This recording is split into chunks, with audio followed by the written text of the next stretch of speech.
सारा सम्मेलन में उपस्थित लोग खड़े होकर और 2 मिनट तक ताली बजाते रहे उनके इस संबोधन पर। ये भारत की संस्कृति का दर्शन विवेकानंद जी ने कराया, जिसको दुनिया ने माना। और इसीलिए विवेकानंद जी को किसने दिया? तो श्री रामकृष्ण मिशन ने के माध्यम से विवेकानंद जी जैसा कोहिनूर इस देश और दुनिया को मिला।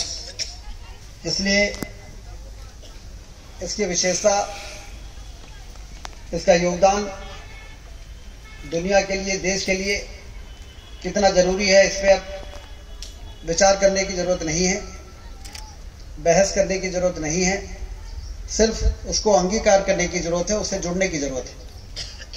इसलिए मुझे बड़ी खुशी है कि पिछले 42 सालों से रामकृष्ण सेवा संस्थान जो लोगों का सहयोग लेके यहाँ पर सेवा का काम कर रहा है, पीड़ित मानवता की सेवा कर रहा है, दुखी, दीन दुखी लोगों का सहारा बन रहा है, ठंडियों में उनको वस्त्र देना, उनको दवाइयाँ देना, आरोग्य अस्पताल बना के उनका जो कुछ भी हो सकता है इलाज की व्यवस्था करना। अब उन्होंने निर्णय लिया है कि रामकृष्ण मिशन जो मूल संस्था है, जिससे प्रेरणा लेके ये संस्थान शुरू हुआ, उस मिशन में इसका विलय करने का आपने निर्णय लिया है। इसका मतलब आप रीवा को राष्ट्रीय और अंतर्राष्ट्रीय स्तर पर एक बार उसका एक्सपोजर करने का तय किया है। और इसलिए मैं बधाई देता हूँ त्रिपाठी जी को और सभी ट्रस्टीज जो यहाँ पर बैठे हैं। डॉक्टर NP पाठक जी हैं, आदरणीय विनोद सिंह जी हैं, डॉक्टर किया जी डॉक्टर रहे, राम खिलावन जी हैं और आप भी सिंह साहब हैं। सभी लोग ने ये तय करके और ये जो फैसला किया है, इससे आपकी व्यापकता बढ़ने वाली है, आपकी रीच बढ़ने वाली है, आपका विस्तार होने वाला है। जब विस्तार होगा तो ज़्यादा लोग जुड़ेंगे, ज़्यादा लोग जुड़ेंगे तो ज़्यादा हम लोगों की मदद करने के लिए अपना एरिया बढ़ा पाएंगे। कुल मिला के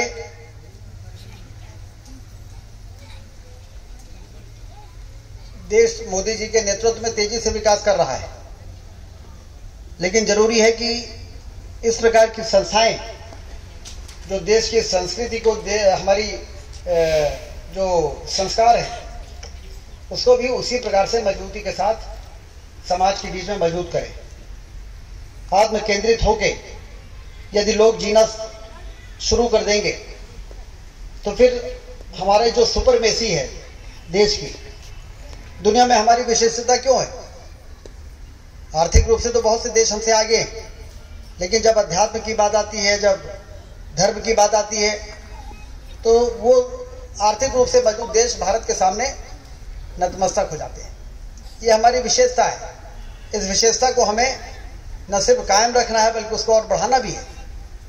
और उसके लिए लगातार इस प्रकार की संस्थाएं जो निर्विकार, निष्काम, निस्वार्थ रूप से काम कर रही हैं, उनसे हम जुड़े, उनको मजबूत करें, उनके कामों का विस्तार करने में अपना योगदान दें, जिससे ये अपने तप से, अपने अनुभव से समाज के जो अंतिम छोर पर खड़े हुए व्यक्ति जिनको मदद की आवश्यकता है, सरकार भी मदद करे लेकिन बीच में ब्रिज का काम, तो इस प्रकार की संस्थाएं, फिर उसके बाद उनको सिर्फ पेट भरना ही मनुष्य का काम थोड़ी है, सिर्फ अपने लिए जीना ही मनुष्य का काम थोड़ी है। अपने लिए तो कीट और पतंगे भी जीते हैं, लेकिन असली जीना तो उसे कहते हैं जो दूसरों के लिए भी जीना सीखे, दूसरों के बारे में भी सोचना शुरू करे। और ये मानवीय गुण जब इस प्रकार की संस्थाओं से हम जुड़ते हैं तो हमारे अंदर के जो दबे हुए मानवीय गुण हैं वो जागृत होते हैं, वो बलवती होते हैं। करुणा है, दया है, परोपकार है, ये मानवीय गुण हैं जो सत्संग से विकसित होते हैं। यदि सत्संग नहीं होगा तो हम फिर ऐसी दिशा की ओर जाएंगे कि सिर्फ अपने लिए ही सोचेंगे, अपना काम बन गया तो दुनिया का काम बन गया, ये मान के हम प्रसन्न रहेंगे। और वो गलत दिशा में, वो हमारी संस्कृति नहीं है, हमारे भारत की वो सभ्यता नहीं है।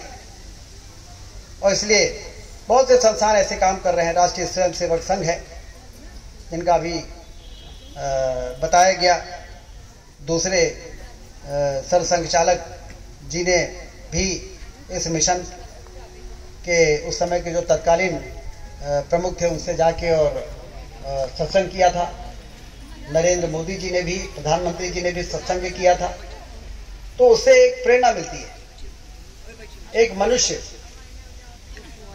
अब जैसे बता रहे थे कि लगभग 300 संस्थाएं हैं देश और विदेश में रामकृष्ण मिशन की। 1,500 से ज्यादा साधु जुड़े हुए हैं।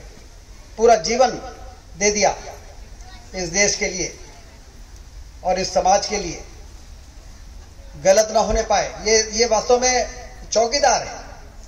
नहीं तो देश को तोड़ने वाले, समाज के अंदर विद्वेष पैदा करने वाले लोगों की कमी थोड़ी है। धर्म के नाम पर, जाति के नाम पर इस देश को तोड़ने वाले भी बहुत तेजी से सक्रिय हैं। हमको दिखाई भले नहीं देते, लेकिन इस देश के अंदर गड़बड़ी पैदा करने वाले लोग देश के बाहर से भी, विदेशी लोग भी लगे हुए, क्योंकि उनको मालूम है कि ये देश यदि एकजुट रहेगा, एक दूसरे के प्रति भाईचारा बना रहेगा, तो दुनिया की कोई ताकत नहीं है जो भारत के मुकाबले खड़ी हो सके। विश्व गुरु स्वामी विवेकानंद जी ने क्या कहा था 1893 कि 21वीं सदी भारत की होगी। 1893 में 20वीं सदी में बोल दिया था कि 21वीं सदी भारत की होगी, भारत दुनिया का नेतृत्व करेगा। और देखिए 21वीं सदी चल रही है, लगभग आधा समय बीत रहा है।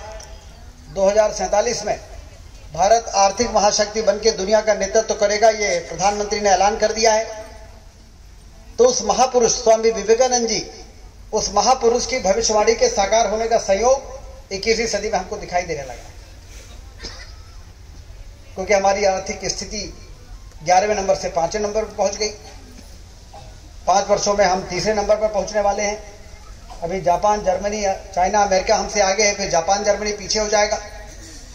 और 2047 में अमेरिका, चाइना भी पीछे हो जाएगा और भारत आर्थिक महाशक्ति बनके दुनिया का नेतृत्व करे। इसके लिए ये काम जरूरी है जो रामकृष्ण मिशन कर रहा है, क्योंकि आर्थिक मजबूती, समृद्धि वरदान भी बनती है और विकृतियां भी लाती है। यदि विकृतियों को हमने परास्त नहीं किया तो ये फिर अभिशाप बनेगा। समृद्धि, अभी नशे की बात कर रहे थे राघवेंद्र मणि जी। ये नशा, हमें याद है कि रीवा में जब हम लोग सिंचाई की नहरों का जाल बिछ जाए और धरती से दौलत पैदा होने लगे, इसके लिए काम कर रहे थे, तो हम लोग भाषण देते थे 2003, 4, 5 में, बाण सागर के बांध को बना के सिंचाई की नहरों का जाल बिछाएंगे और रीवा को पंजाब की तरह समृद्ध करेंगे। ये हम लोग भाषण देते थे, लेकिन बाद में पंजाब की समृद्धि ने वहां पर विकार लाना शुरू कर दी। लोग नशे में डूबने लगे और अखबार लिखने लगे कि उड़ता हुआ पंजाब है। तो हम लोगों ने फिर भाषण देना बंद कर दिया कि पंजाब की तरह बनाएंगे, क्योंकि ये समृद्धि गलत रास्ते में भी ले जाती है। नशा हो, मेडिकल के नशे भी शुरू हो गए। हमने अभी बहुत कसावट की है। कसावट की तो लोगों ने बताया कि जो कोरेक्स की शीशी 100 रुपए में मिलती थी, अब 400 रुपए में बड़े मुश्किल से मिल पाती है। कसावट हो रही है। अपराधी जो इससे संबंधित हैं, स्टॉकिस्ट, जेल भेजे, सैकड़ों की संख्या में लोग जेल चले गए हैं। अफरा तफरी मची हुई है। और हमने कहा कि जो लोग इस नशे की आगोश में आ गए, इनको सुधार केंद्र भी बनाइए, प्रशासन बनाए, पुलिस अपराधियों को पकड़े और कलेक्टर के नेतृत्व में प्रशासन जो है वो सुधार केंद्र बनाए, और ये जो लोग फंस गए हैं उनको 3 महीने 6 महीने वहां पर रख के उनको सुधारने का काम करें।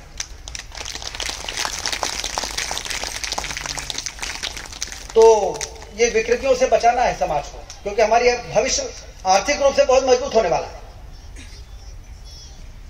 सिंचाई की नहरें का जाल बिछ रहा है, शानदार 4 लेन की सड़कें बन रही हैं, रेलवे की लाइनों का विस्तार हो रहा है, सिंगरौली से जोड़ रहा है, हवाई अड्डे बन रहे हैं देश के अंदर। रीवा में हवाई अड्डा बन गया है। देश और दुनिया से हम जुड़ने वाले हैं। इससे आर्थिक गतिविधियां बढ़ेंगी, इससे समृद्धि आएगी। लेकिन समृद्धि आए, विकृति ना आए, इसके लिए क्या करना है? तो इसके लिए इस प्रकार के मिशन के शरण में जाना है। समाज को इस प्रकार के मिशन के शरण में ले जाने में हमने सफलता प्राप्त कर ली। राष्ट्रीय स्वयंसेवक संघ, रामकृष्ण मिशन, ब्रह्म कुमारी और कई प्रकार के इस प्रकार के संस्थाएं काम कर रही हैं, जो ध्यान, जो अध्यात्म, जो सनातन की ओर ले जाने के लिए, हमको सही मार्ग में चलने के लिए लोगों की फौज खड़ी हो, इस पर काम कर रही है।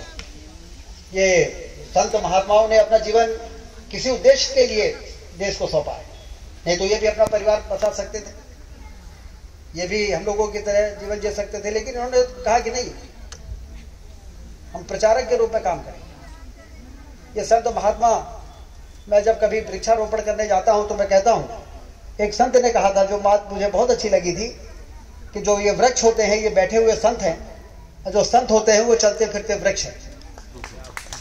जो संत भी हमको सही मार्ग दिखाते हैं और वृक्ष भी हमको बैठे बैठे ऑक्सीजन भी देते हैं, छाया भी देते हैं और फल भी देते हैं। और जो देता है वो कौन होता है? वही बड़ा होता है।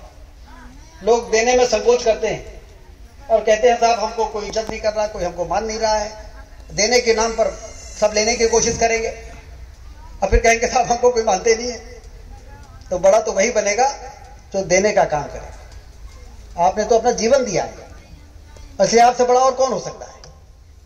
और इसलिए आपका यहाँ पे केंद्र में आप यहाँ पर आ रहे हैं, इसलिए हम सब के लिए बड़ी खुशी की बात है।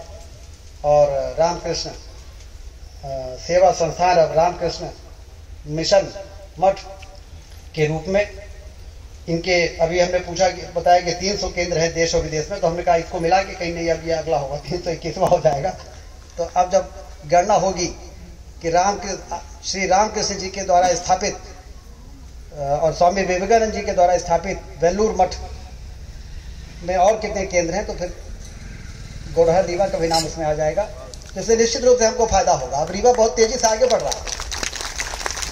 तेजी से आगे बढ़ना ही संतोष की बात नहीं है, उतनी ही ज्यादा जरूरी है सही दिशा में आगे बढ़ना। तो रीवा तेजी से बढ़ते हुए रीवा को सही दिशा में ले जाने के लिए ईश्वर ने यह प्रेरणा दी है आदरणीय राघवेंद्र मणि त्रिपाठी जी को और सभी ट्रस्टीज को, कि तेजी से बढ़ते हुए रीवा यदि बढ़ रहा है तो चुनौतियां भी उतनी ही बढ़ेगी गलत राह में जाने से रोकने के लिए। इसलिए अब इस रामकृष्ण रीवा को अब मठ में विलय कर देना समय की